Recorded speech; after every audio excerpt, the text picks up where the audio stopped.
So, magandang tanghali sa ating lahat at sa mga solid nating followers dito sa kumbado dito banda sa may Purok Sambag at saka Purok Nangka. Kahit sino pwedeng makakuha nito ang ating t-shirt hunt, dalawa ito.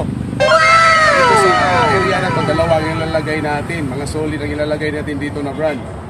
Basta nakita na ninyo, kung alam ninyo, kung nandito sa likod ko, may nakadrop dito na isa. Tapos ang isa sa kabila. Basta tingnan niyo ang sa likod ko. Naglagay ako dito ng isa.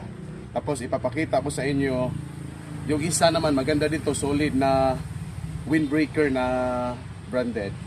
So, ang isa nandito sa likuran ko, kayo na bahala maghanap. So, ang isa nandito banda. So, ang isa na nilagay natin nandito lang banda, hanapin niyo.